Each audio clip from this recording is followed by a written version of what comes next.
Hello everyone, welcome to the video lecturing session of BCom 5th semester, Rani Chennamma University, Belagavi. Today we are going to talk about another topic that is market making and settlement procedure. ಅಂದರೆ ಷೇರು ಮಾರುಕಟ್ಟೆಯಲ್ಲಿ ಮಾರುಕಟ್ಟೆ ಯಾವ ರೀತಿ ನಿರ್ಮಾಣ ಆಗುತ್ತೆ ಮತ್ತು ಆ ಒಂದು ಮಾರುಕಟ್ಟೆಯಲ್ಲಿ ವ್ಯವಹಾರ ಯಾವ ರೀತಿ ಪೂರ್ಣಗೊಳ್ಳುತ್ತೆ ಅನ್ನೋದ್ರ ಬಗ್ಗೆ ನಾವು ಇವತ್ತು ತಿಳ್ಕೊಳ್ಳೋಣ. Before going to the actual discussion, let us recap the previous session that deals with speculators and types of the speculators. Speculators are the one type of investors who usually hold the securities for a short term. They usually intended to make profit between the selling price and the buying prices. They are not the genuine investors. Speculators ಅಂತಕ್ಕಂಥವ್ರು ಕೇವಲ ಲಾಭಗಳಿಕೆಗಾಗಿ ಮಾತ್ರ ಸೆಕ್ಯೂರಿಟೀಸ್ಗಳನ್ನ ಕೊಂಡ್ಕೊಳ್ತಾರೆ, ಭದ್ರತೆಗಳನ್ನ ಕೊಂಡ್ಕೊಳ್ತಾರೆ. ಕೊಳ್ಳುವ ಮತ್ತು ಮಾರುವ ಬೆಲೆಯಲ್ಲಿ ಕೊಳ್ಳುವ ಬೆಲೆಯಲ್ಲಿ ಏನಾಗ್ತಾ ಹೋಗುತ್ತೆ, ಕಡಿಮೆ ಬೆಲೆಗೆ ಕೊಂಡ್ಕೊಳ್ತಾರೆ, ಮಾರುವಾಗ ಹೆಚ್ಚಿನ ಬೆಲೆಗೆ ಮಾರಾಟ ಮಾಡ್ತಾ ಹೋಗ್ತಾರೆ. ಈ ನಡುವಿನ ಅಂತರ ಏನಾಗ್ತಾ ಹೋಗುತ್ತೆ, ಆ ಡಿಫ್ರೆನ್ಸಸ್ನ ಅವರು ಪ್ರಾಫಿಟ್ ಅಂತೇಳಿ ತಿಳ್ಕೊಳ್ತಾರೆ. And the types of speculators ಬಗ್ಗೆ ತಿಳ್ಕೊಂಡಿದ್ದೀವಿ. There are 4 types of speculators: bull, bear, ಮತ್ತೆ ಸ್ಟ್ಯಾಗ್, ಲೇಮ್ ಡಕ್ ಅಂತೇಳಿ ಕರೀತಾರೆ ಅವ್ರನ್ನ. ಸೊ ಇದರ ಬಗ್ಗೆ ಆಗಲೇ ಪ್ರೀವಿಯಸ್ ಸೆಷನ್ ತಿಳ್ಕೊಂಡಿದ್ದೀವಿ. Let us move further. Objectives of this session is to make the students understand the meaning of market making and the settlement procedure followed in the stock market. I hope you that after completing this session, you are able to understand the meaning of market making and the settlement procedure in the stock market. Let us discuss what is market making. Market making refers to creating or making available a market for the illiquid securities which are not regularly traded on the stock exchanges. ಅಂದರೆ ಮಾರುಕಟ್ಟೆ ನಿರ್ಮಾಣ ಅಂತ ಕರಿತೀವಿ, ಅಥವಾ ಮಾರುಕಟ್ಟೆಯನ್ನು ಸೃಷ್ಟಿಸುವುದು ಅಂತ ಕರಿತಾ ಹೋಗ್ತೇವೆ. ಕೆಲವೊಂದು ಸೆಕ್ಯೂರಿಟೀಸ್ಗಳಿಗೆ ನಾವು ಕಂಟಿನ್ಯೂಸ್ ಆಗಿ ಮಾರ್ಕೆಟನ್ನು ನೋಡೋದಿಲ್ಲ. ಅವಕ್ಕೆ ಸಾಮಾನ್ಯಕ್ಕೆ ಕಸ್ಟಮರ್ಸ್ ಅವುಗಳನ್ನ ಕೊಂಡ್ಕೊಳ್ಳೋದಕ್ಕೆ ಹಿಂದೇಟನ್ನು ಹಾಕ್ತಿರ್ತಾರೆ. ಸೊ ಇಂಥ ಒಂದು ದ್ರವ್ಯತೆ ಇಲ್ಲದ ಸೆಕ್ಯೂರಿಟೀಸ್ಗಳಿಗೆ ದ್ರವ್ಯತೆಯನ್ನು ಒದಗಿಸ್ತಕ್ಕಂಥ ನಾವೇಂತ ಕರಿತೀವಿ ಮಾರುಕಟ್ಟೆಯ ಸೃಷ್ಟಿಸುವಿಕೆ ಅಂತೇಳಿ ಕರಿತೇವೆ. Second, to provide liquidity to the liquid scripts, the market makers continues to provide two way quotes. ಅಂದರೆ ಈ ಒಂದು ಅಭದ್ರತೆ ಅಂದರೆ ಆ ದ್ರವ್ಯತೆ ಇಲ್ಲದಂತಹ ಈ ಒಂದು ಕೆಲವೊಂದು ಸೆಕ್ಯೂರಿಟಿಗಳಿಗೆ ಮಾರ್ಕೆಟ್ ಮೇಕರ್ಗಳು ಏನು ಮಾಡ್ತಾರೆ, ಟೂ ವೇ ಕೋಡ್ಸನ್ನು ಕೋಟ್ ಮಾಡ್ತಾ ಹೋಗ್ತಾರೆ. ಎರಡು ರೀತಿ ಬೆಲೆಗಳನ್ನು ಕೋಟ್ ಮಾಡ್ತಾ ಹೋಗ್ತಾರೆ. ಒಂದು ಕೊಂಡ್ಕೊಳ್ಳೋದಕ್ಕೆ, ಇನ್ನೊಂದು ಬೈ ಮಾಡೋದಕ್ಕೆ. ಎರಡು ಬೆಲೆಗಳಲ್ಲಿ ಅವರೇ ಆ ಒಂದು ಸೆಕ್ಯೂರಿಟಿಗಳಿಗೆ ಮಾರುಕಟ್ಟೆಯನ್ನು ಒದಗಿಸ್ಕೊಡ್ತಾ ಹೋಗ್ತಾರೆ. Market maker creates a market for the script where in it can be easily purchased and sold. So ಅವ್ರೇನು ಮಾಡ್ತಾರಪ್ಪ ಅಂದರೆ, ಮಾರುಕಟ್ಟೆಯನ್ನು ಸೃಷ್ಟಿಸ್ತಕ್ಕಂಥ ನಿರ್ಮಾತೃಗಳು ಆ ಒಂದು ಸೆಕ್ಯೂರಿಟಿಗಳಿಗೆ ಯಾವುದಕ್ಕೆ ದ್ರವ್ಯತೆ ಇರೋದಿಲ್ವೋ ಅಂಥ ಒಂದು ಮಾರುಕಟ್ಟೆಗಳಿಗೆ ಸುಲಭವಾಗಿ ಪರ್ಚೇಸನ್ನು ಮಾಡ್ತಕ್ಕಂಥದ್ದು, ಸೋಲ್ಡ್ ಮಾಡೋದಕ್ಕೆ ಅನುಕೂಲ ಆಗುವಂತೆ ಮಾರುಕಟ್ಟೆಯನ್ನು ನಿರ್ಮಾಣ ಮಾಡ್ತಾ ಹೋಗ್ತಾರೆ. The market maker places the orders through the jobbers in India. ಸಾಮಾನ್ಯಕ್ಕೆ ಮಾರುಕಟ್ಟೆ ನಿರ್ಮಾಣ ಮಾಡ್ತಕ್ಕಂಥ ನಿರ್ಮಾತೃಗಳು ಜಾಬರ್ಸ್ಗಳಿಂದ ಆರ್ಡರ್ಗಳನ್ನು ಪರ್ಚೇಸ್ ಮಾಡ್ತಾ ಹೋಗ್ತಾರೆ. ಆರ್ಡರ್ನ ಅವ್ರಿಗೆ ಕೊಡ್ತಾ ಹೋಗ್ತಾರೆ, ಜಾಬರ್ಗಳಿಗೆ. The market maker basically large financial institution, banks, financial sound individuals. So market makers ಯಾರಪ್ಪ ಅಂತಂದರೆ, ಭಾರತದಲ್ಲಿ ಇರ್ತಕ್ಕಂಥ ಬೃಹತ್ ಪ್ರಮಾಣದ ಹಣಕಾಸಿನ ಸಂಸ್ಥೆಗಳಾಗಿರ್ಬೋದು, ಅಥವಾ ಬ್ಯಾಂಕ್ಗಳು ಕೂಡ ಆಗಿರ್ಬೋದು, ಅಥವಾ ಹಣಕಾಸಿನ ಸ್ಥಿತಿಯಲ್ಲಿರ್ತಕ್ಕಂಥ ಉನ್ನತ ಸ್ಥಿತಿಯಲ್ಲಿರ್ತಕ್ಕಂಥ ವ್ಯಕ್ತಿಗಳು ಕೂಡ ಆಗಿರ್ಬೋದು. Next, advantages of market making. ಇದು ಮಾರುಕಟ್ಟೆ ನಿರ್ಮಾಣ ಮಾಡೋದ್ರಿಂದ ಏನೇನು ಅನುಕೂಲಗಳಾಗ್ತವೆ, ಸೃಷ್ಟಿಸಿದ್ರೆ ಏನೇನು ಅನುಕೂಲಗಳಾಗ್ತವೆ. ಕಂಪನಿಗೆ ಮತ್ತು ಇನ್ವೆಸ್ಟರ್ಸ್ಗೆ ಎರಡು ಭಾಗ ಮಾಡ್ಕೊಂಡಿದ್ವಿ ನಾವು. Two companies, the market makers can skillfully analyze the securities option which eventually speaks in favor of the company. So ಇಲ್ಲಿ ಮಾರ್ಕೆಟ್ ಮೇಕರ್ ಮಾಡ್ತಕ್ಕಂಥ ಫೈನಾನ್ಷಿಯಲ್ ಇನ್ಸ್ಟಿಟ್ಯೂಷನ್ಸು ಆ ಸೆಕ್ಯೂರಿಟೀಸ್ಗಳನ್ನ ಸ್ಕಿಲ್ಫುಲ್ ಆಗಿ ಇವ್ಯಾಲ್ಯೂಷನ್ ಮಾಡೋದ್ರಿಂದ ಏನಾಗುತ್ತೆ, ಅವು ಕಂಪನಿಯ ಪರವಾಗಿ ಮಾತನಾಡದಂತೆ ಆಗ್ತಾ ಹೋಗುತ್ತೆ, ಕಂಪನಿ ಪರವಾಗಿ ಪ್ರಮೋಷನ್ ಮಾಡ್ದಂಗೆ ಆಗುತ್ತೆ. ಇದೊಂದು ಅನುಕೂಲ. It could be the continuous source of liquidity for the company scripts. So ಒಮ್ಮೆಲೆ ಒಂದ್ಸಲ ನೀವು ಆ ಮಾರುಕಟ್ಟೆಗೆ ದ್ರವ್ಯತೆಯನ್ನು ಒದಗಿಸ್ಕೊಟ್ರೆ, ಆ ಸೆಕ್ಯೂರಿಟೀಸ್ಗಳಿಗೆ ದ್ರವ್ಯತೆಯನ್ನು ಒದಗಿಸ್ಕೊಟ್ರೆ, ಮಾರುಕಟ್ಟೆಯಲ್ಲಿ ನಿರಂತರವಾಗಿ ಅವುಗಳು ಬೈಯಿಂಗ್ ಮತ್ತು ಸೆಲ್ಲಿಂಗು ಆಗ್ತಾ ಹೋಗುತ್ತೆ. With the market makers on your side it is easy to provide valuation for the company scripts. ಕಂಪನಿಗಳ ಆ ಒಂದು ಭದ್ರತೆಗಳೇನಿರ್ತವೆ ಆ ಭದ್ರತೆಗಳ ಮೌಲ್ಯಮಾಪನ ಮಾಡೋದಕ್ಕೆ ಕೂಡ ಈ ಮಾರ್ಕೆಟ್ ಮಾಡ್ತಕ್ಕಂಥದ್ದು ಅನುಕೂಲ ಆಗ್ತದೆ. ಎರಡನೇದಾಗಿ ತಿಳ್ಕೊಳ್ಳೋಣ ನಾವು ಟು ಇನ್ವೆಸ್ಟರ್ಸ್. ಕೆಲವು ಹೂಡಿಕೆದಾರರಿಗೆ ಏನೇನು ಲಾಭ ಆಗುತ್ತೆ ಅಂದರೆ having support of market making and market makers the investors can liquidate his investment at any time he chooses to. So liquidity ಇರೋದ್ರಿಂದ ಏನಾಗುತ್ತೆ, ಇನ್ವೆಸ್ಟರ್ಸ್ ಯಾವಾಗ ಬೇಕಾದರೂ ತನ್ನ ಇನ್ವೆಸ್ಟ್ಮೆಂಟನ್ನು ಸೆಕ್ಯೂರಿಟೀಸ್ಗಳನ್ನ ಅವ್ನು ಯಾವಾಗ ಇಷ್ಟಪಡ್ತಾನೆ ಆಗ ಅದನ್ನ ಮಾರಾಟ ಮಾಡ್ಬೋದು. The stiff competition among the market makers often results in efficient pricing. ಈ ಫೈನಾನ್ಷಿಯಲ್ ಇನ್ಸ್ಟಿಟ್ಯೂಷನ್ಸ್ ಏನಿರ್ತವೆ ಮಾರ್ಕೆಟ್ ಮೇಕರ್ಸ್ಗಳು ಅವ್ರವ್ರ ನಡುವೆ ಕಾಂಪಿಟೇಷನ್ ಇರೋದೇನಾಗ್ತಾ ಹೋಗುತ್ತಪ್ಪ ಅಂದರೆ ಒಂದು ಎಫಿಷಿಯಂಟ್ ಪ್ರೈಸಸಲ್ಲಿ ಸೆಕ್ಯೂರಿಟೀಸ್ಗಳಿಗೆ ಸೊ ಮಾರಾಟ ಆಗ್ತಕ್ಕಂಥದ್ದು ಮತ್ತು ಸೆಲ್ಲಿಂಗ್ ಆಗ್ತಕ್ಕಂಥದ್ದು ಆಗುತ್ತೆ. ಒಂದು ಬಹಳವಾದಂತಹ ಬೆಲೆ ಅಂದರೆ ಒಂದು ಸರಿಯಾದಂತಹ ಬೆಲೆಯನ್ನು ನಿಗದಿ ಮಾಡೋದಂತಾಗುತ್ತದೆ. The market makers could be source of company information. So market makers ಕಂಪನಿಯ ಒಂದು ಮಾಹಿತಿಯನ್ನು ಕೊಡೋದ್ರಲ್ಲಿ ಕೂಡ ಸಹಾಯವನ್ನು ಮಾಡಬಹುದು. ಹೀಗೆ ಮಾರುಕಟ್ಟೆಯನ್ನು ಸೃಷ್ಟಿ ಮಾಡೋದ್ರಿಂದ ಈ ರೀತಿಯ ಅನುಕೂಲಗಳು ನಮಗೆ ಆಗ್ತವೆ. Next the types of market makers. So ಮಾರುಕಟ್ಟೆಯನ್ನು ಸೃಷ್ಟಿಸ್ತಕ್ಕಂಥ ಫೈನಾನ್ಷಿಯಲ್ ಇನ್ಸ್ಟಿಟ್ಯೂಷನ್ಸ್ನ ಟೂ ಟೈಪ್ ಆಗಿ ಮಾಡ್ಕೊಳ್ತೇವೆ ನಾವು. ಮೊದಲನೇದು ಪ್ರಿನ್ಸಿಪಲ್ ಮಾರ್ಕೆಟ್ ಮೇಕರ್ಸ್, ಪ್ರಾಥಮಿಕ ಮಾರುಕಟ್ಟೆ ನಿರ್ಮಾತೃಗಳು ಅಂತ ಹೇಳ್ತೇವೆ. ಇನ್ನೊಂದು ಅಡಿಷನಲ್ ಮಾರ್ಕೆಟ್ ಮೇಕರ್ಸ್ ಅಂದರೆ ಹೆಚ್ಚುವರಿ ಮಾರುಕಟ್ಟೆ ನಿರ್ಮಾತೃಗಳು ಅಂತ ಕರಿತೇವೆ. The principal market makers offer buy or sell quotes for a period of almost 18 months from the commencement of the initial trading. ಆ ಒಂದು ಭದ್ರತೆಗಳೇನಿರ್ತವೆ ಆ ಭದ್ರತೆಗಳ ಪ್ರಾರಂಭಿಕವಾದಂತಹ ಬಂಡವಾಳ ವ್ಯಾಪಾರದಿಂದ ಹಿಡಿದು ನಿರಂತರವಾಗಿ 18 ತಿಂಗಳುಗಳನ್ನ ಏನು ಮಾಡ್ತಾರೆ, ಸೆಲ್ ಮಾಡೋದು ಬೈ ಮಾಡ್ತಕ್ಕಂಥದ್ದನ್ನು ಮಾಡ್ತಾರೆ. Additional market makers. The additional market makers normally buy or sell the quotes for a period of almost 1 year from the actual commencement of the initial trading. ಪ್ರಾರಂಭಿಕ ವ್ಯವಹಾರದಿಂದ ಹಿಡಿದು 1 ವರ್ಷದವರೆಗೂ ಇವರು ಕೊಳ್ಳೋದು ಮತ್ತು ಕೊಂಡ್ಕೊಳ್ಳೋದು ಮತ್ತು ಮಾರಾಟ ಮಾಡ್ತಕ್ಕಂಥದ್ದನ್ನು ಮಾಡ್ತಾರೆ ಅಡಿಷನಲ್ ಮಾರ್ಕೆಟ್ ಮೇಕರ್ಸ್ಗಳು. ನೆಕ್ಸ್ಟ್ ಸೆಟಲ್ಮೆಂಟ್ ಪ್ರೊಸೀಜರ್ ಬಗ್ಗೆ ತಿಳ್ಕೊಳ್ಳೋಣ. The settlement of securities procedure of securities is a business process whereby the securities or interest in the securities are delivered usually against the payment of money to fulfill contractual obligation such as those arising under the securities trades. So settlement procedure ಅಂತಕ್ಕಂಥದ್ದು ಅಂದರೆ ವ್ಯವಹಾರನ ಪೂರ್ಣಗೊಳಿಸ್ತಕ್ಕಂಥ ವಿಧಾನ ಅಂತ ಹೇಳ್ತೇವೆ. ಒಂದ್ಸಲ ನೀವು ಆ ಸೆಕ್ಯೂರಿಟೀಸ್ಗಳನ್ನ ಕೊಂಡ್ಕೊಂಡ ನಂತರ ಏನಾಗುತ್ತೆ, ಕೊಂಡ್ಕೊಳ್ಳೋ ಒಂದು ಮುಂಚೆ ನಾವು ಪೇಮೆಂಟ್ನ ಮಾಡಿರ್ತೇವೆ. ಪೇಮೆಂಟ್ ಮಾಡಿ ಆ ಕಾಂಟ್ರಾಕ್ಟ್ನ ನಡುವೆ ಬರ್ತಕ್ಕಂಥ ಎಲ್ಲ ರೀತಿಯ ಒಂದು ಜವಾಬ್ದಾರಿಗಳನ್ನು ಹೊಣೆಗಾರಿಕೆಗಳನ್ನು ನಾವು ಪೂರ್ಣಗೊಳಿಸಿದ ನಂತರ ಏನಾಗುತ್ತೆ, ನಮಗೆ ನಾವು ಪೇಮೆಂಟ್ ಮಾಡಿದ ನಂತರ ನಮಗೆ ಸೆಕ್ಯೂರಿಟೀಸ್ಗಳು ಅಲಾಟ್ ಆಗ್ತಾ ಹೋಗುತ್ತೆ. ಇದನ್ನೇಂತ ಕರಿತೀವಿ, ಸೆಟಲ್ಮೆಂಟ್ ಪ್ರೊಸೀಜರ್ ಅಂತೇಳಿ ಕರಿತೇವೆ. ಆ್ಯಕ್ಚುಲಾಗಿ ಟ್ರೇಡ್ ಸೆಟಲ್ಮೆಂಟು ಯಾವ ರೀತಿ ಇರುತ್ತೆ ಅನ್ನೋದನ್ನ ಡಿಸ್ಕಷನ್ ಮಾಡೋಣ.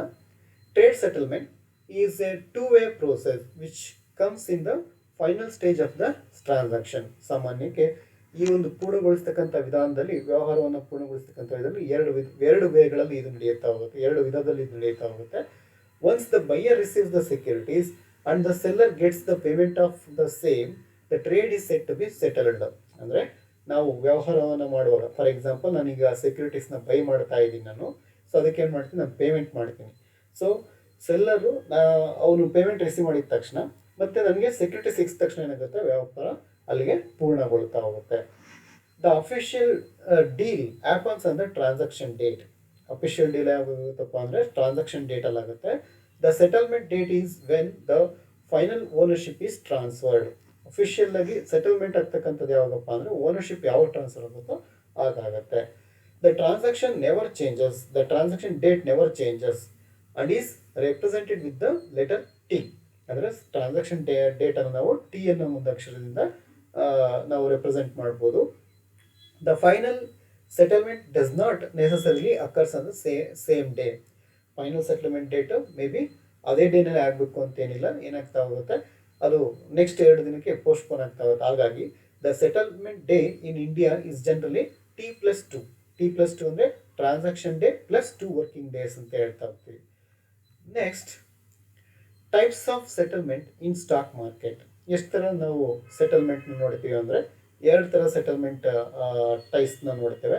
ಮೊದಲನೇದು ಸ್ಪಾಟ್ ಸೆಟಲ್ಮೆಂಟ್ ಅಂತ ಹೇಳ್ತೇವೆ, ಇನ್ನೊಂದನ್ನ ಫಾರ್ವರ್ಡ್ ಸೆಟಲ್ಮೆಂಟ್ ಅಂತ ಹೇಳ್ತೇವೆ.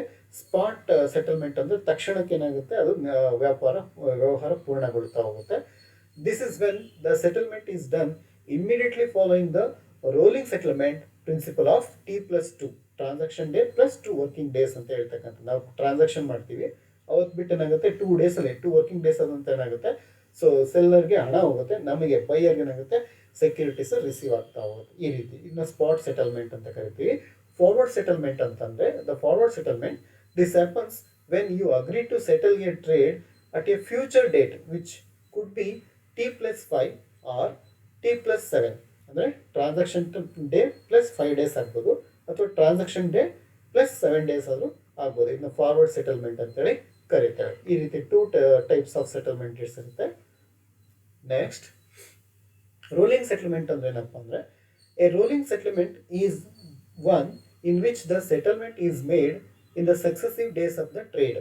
ಸಕ್ಸೆಸಿವ್ ಅಂದರೆ ಸೊ ಏನು ನಾವು ಟ್ರಾನ್ಸಾಕ್ಷನ್ ಮಾಡಿರ್ತೀವಿ ಆ ಡೇಟಿಂದ 2 ವರ್ಕಿಂಗ್ ಡೇಸ್ ಇರ್ತಾವೆ, ಅದನ್ನು ನಾವು ರೋಲಿಂಗ್ ಸೆಟಲ್ಮೆಂಟ್ ಅಂತೇಳಿ ಕರಿತೇವೆ. In a rolling settlement trades are settled in T+2 days, which means deals are settled by the second working day ಅಂತ ಹೇಳ್ತಾ ಹೋಗ್ತೀವಿ. ಅಂದರೆ ಟ್ರಾನ್ಸಾಕ್ಷನ್ ಇವತ್ತು ಮಾಡಿದ್ದೀವಿ ಅಂದರೆ ನಾಳೆ ತಪ್ಪು ನಾಡಿದ್ದು ಏನಾಗ್ತಾ ಹೋಗುತ್ತೆ, ನಮ್ಮ ವ್ಯವಹಾರ ಪೂರ್ಣಗೊಳ್ತಾ ಹೋಗುತ್ತೆ. The process involved in transfer of shares. ಯಾವ ರೀತಿ ನಾವು ಶೇರ್ಸ್ ನಾವು ವರ್ಗಾವಣೆ ಮಾಡ್ಕೊಳ್ತೀವಿ ಸ್ಟಾಕ್ ಮಾರ್ಕೆಟಲ್ಲಿ ಅಂದರೆ ಯೂಶಲಿ 3 ಸ್ಟೆಪ್ಸ್ ಇರ್ತಾ ಹೋಗುತ್ತೆ.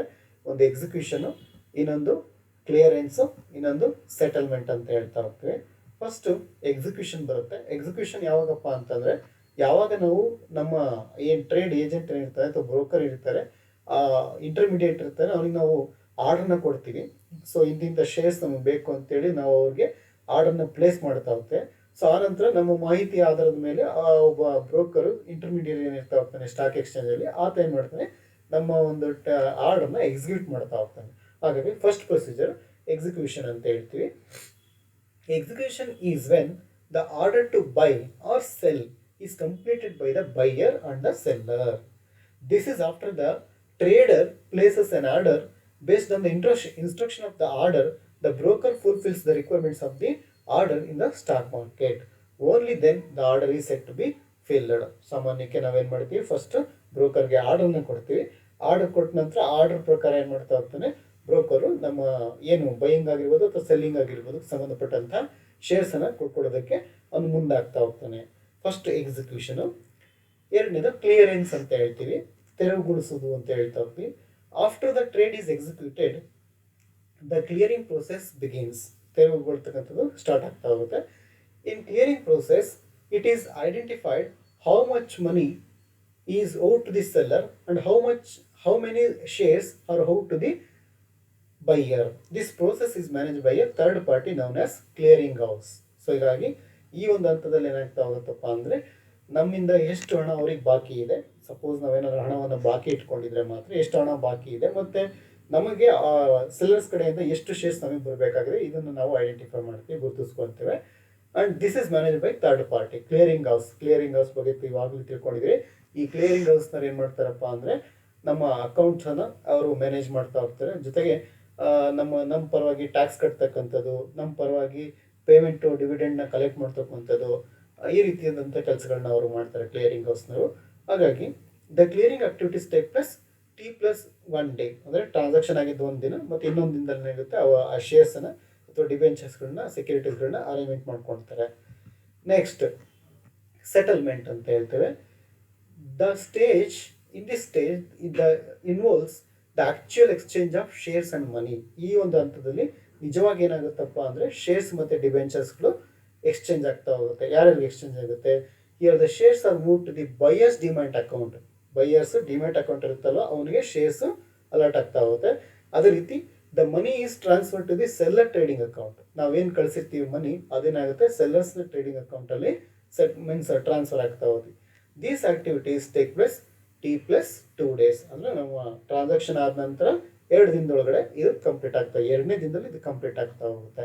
ಸೊ ಈ ರೀತಿ ಒಂದು ಪ್ರೊಸೀಜರ್ ಇರುತ್ತೆ, execution, clearance, settlement. Next officially stock ಮಾರ್ಕೆಟಲ್ಲಿ ಪ್ರೊಸೀಜರ್ ಯಾವ ರೀತಿ ಇರುತ್ತೆ, ನಾವು ಕೊಂಡ್ಕೊಂಡಾಗ ಬೈ ಮಾಡಿದಾಗ ಆ ಸೆಕ್ಯೂರಿಟೀಸ್ಗಳು ಮತ್ತು ಫಂಡ್ಗಳು ಯಾವ ರೀತಿ ಏನು ಎಕ್ಸ್ಚೇಂಜ್ ಆಗ್ತಾ ಹೋಗುತ್ತೆ, ಇನ್ವಾಲ್ವ್ ಆಗುತ್ತೆ ಅನ್ನೋದನ್ನ ನಾವೀಗ ನೋಡೋಣ. ನೀವು ಗಮನಿಸ್ಬೋದು, ಅಲ್ಲಿ NSE ಇದೆ, ಅಂದರೆ ಸ್ಟಾಕ್ ಎಕ್ಸ್ಚೇಂಜ್ ಅಂತ ಹೇಳ್ತಾ ಹೋಗ್ತೀವಿ, ನ್ಯಾಷನಲ್ ಸ್ಟಾಕ್ ಎಕ್ಸ್ಚೇಂಜ್ ಅಂತ ಹೇಳ್ತೇವೆ. ಅದೇ ರೀತಿ ಇಲ್ಲಿ ಡೆಪಾಸಿಟರ್ ಇದ್ದಾನೆ, ಕ್ಲಿಯರಿಂಗ್ ಹೌಸ್ ಇದೆ, ಮತ್ತು ಕಸ್ಟಡಿಯನ್ ಇರ್ತಾರೆ, NSCCL. ಸೊ ಅದು ಕೂಡ ಮೇಜರ್ ಇನ್ಸ್ಟಿಟ್ಯೂಟ್. ಸೊ ನೀವು ಅಬ್ಸರ್ವ್ ಮಾಡ್ಬೋದು ನೆಕ್ಸ್ಟ್ ಪ್ರೊಸೀಜರಲ್ಲಿ. First, trade details are transferred from stock exchange to national securities clearing corporation limited. ನಾವು ಫಸ್ಟ್ ಟ್ರಾನ್ಸಾಕ್ಷನ್ ಇನಿಷಿಯೇಟ್ ಮಾಡಿದಾಗ ಫಸ್ಟು ಸ್ಟಾಕ್ ಎಕ್ಸ್ಚೇಂಜ್ ಮಾಡುತ್ತೆ, NSCCLಗೆ ಇನ್ಫಾರ್ಮೇಷನ್ನ ಟ್ರಾನ್ಸ್ಫರ್ ಮಾಡ್ತಾ ಹೋಗುತ್ತೆ, ಟ್ರೇಡ್ ಡೀಟೇಲ್ಸ್ನ ಟ್ರಾನ್ಸ್ಫರ್ ಮಾಡುತ್ತೆ. ಎರಡನೇದು, this NSCCL notifies the details of the trade to clearing members or custodians who offer back ಅಂತ ಹೇಳುತ್ತೆ. ಸೊ ಇಲ್ಲಿ ಎರಡನೆಯದಾಗಿ ಏನಾಗುತ್ತೆ, NSCCL ಅಂತ ಏನಿದೆ, ಇದು ಆ ಡೀಟೇಲ್ಸನ್ನು ಸ್ಟಾಕ್ ಮಾರ್ಕೆಟಿಂದ ಪಡೆದು ಯಾರು ಕ್ಲಿಯರಿಂಗ್ ಮೆಂಬರ್ಸ್ ಇರ್ತಾರೆ ಅಥವಾ ಕಸ್ಟಡಿಯನ್ಸ್ ಏನಿರ್ತಾ ಹೋಗ್ತಾರೆ ಅವ್ರಿಗೆ ಇನ್ಫಾರ್ಮೇಷನ್ನ ಕಳಿಸ್ಕೊಡ್ತಾ ಹೋಗುತ್ತೆ, ಸೂಚನೆಗಳನ್ನ ಕೊಡ್ತಾ ಹೋಗುತ್ತೆ. ಏನು ಮಾಡಬೇಕು, ಅವರು ಅದನ್ನು ದೃಢೀಕರಣಗೊಳಿಸಿ ಮತ್ತೆ ವಾಪಸ್ ಇನ್ಫಾರ್ಮೇಷನ್ ಅವ್ರಿಗೆ ಕಳಿಸ್ಕೊಡ್ಬೇಕಾಗುತ್ತೆ. ಸೊ ಇದು ಎರಡನೇ ಪ್ರೊಸೀಜರ್. ಮೂರನೇದು, download the obligation and pay in advance of funds and securities sent by NSCCL to clearing members are custodians. ಆ ಒಂದು ಟ್ರೇಡ್ ಸೆಟಲ್ಮೆಂಟ್ಗೆ ಬೇಕಾದಂಥ ಏನು ಫಂಡ್ ಬೇಕಾಗುತ್ತೆ, ಅಂದರೆ ನಾವು ಹಣವನ್ನು ಕಳಿಸ್ಕೊಡ್ಬೇಕು, ಜೊತೆಗೆ ನಮ್ಗೆ ಬೇಕಾದಂಥ ಸೆಕ್ಯೂರಿಟೀಸ್ಗಳನ್ನ ಬೇರೆ ಯಾರು ಇಟ್ಕೊಂಡಿರ್ತಾರೆ, ಯಾರಪ್ಪ ಅಂದರೆ ಡೆಪಾಸಿಟ್ರೀಸ್ ಇಟ್ಕೊಂಡಿರ್ತಾರೆ ಅಥವಾ ಕಸ್ಟಡಿಯನ್ಸ್ ಇಟ್ಕೊಂಡಿರ್ತಾರಲ್ವ. ಸೊ ಅವ್ರೇನಾಗುತ್ತೆ, ಆ ಸೆಕ್ಯೂರಿಟೀಸ್ಗಳನ್ನ ಮತ್ತು ಫಂಡನ್ನು ಎರಡನ್ನೂ ಕೂಡ ಅರೇಂಜ್ಮೆಂಟ್ ಮಾಡ್ಕೋಬೇಕು. ಇದಕ್ಕೆ ಸಂಬಂಧಪಟ್ಟಂತೆ NCCL ಆ ಮೆಂಬರ್ಸ್ಗಳಿಗೆ ಇನ್ಫಾರ್ಮೇಷನ್ನ ಕೊಡ್ತಾ ಹೋಗುತ್ತೆ. Instruction sent to the clearing banks to make funds available by the pay in time. ಏನು ಅಮೌಂಟು ಬೇಕಾಗುತ್ತೆ ಆ ಟ್ರಾನ್ಸಾಕ್ಷನ್ ಸಂಬಂಧಪಟ್ಟಂತೆ ಅದನ್ನ ಅಡ್ವಾನ್ಸ್ ಆಗಿ ಇಟ್ಕೊಂಡಿರೋದಕ್ಕೆ, ಅಕೌಂಟಲ್ಲಿ ಇಟ್ಕೊಂಡಿರೋದಕ್ಕೆ ಇನ್ಸ್ಟ್ರಕ್ಷನ್ ಕೊಡ್ತಾ ಹೋಗುತ್ತೆ.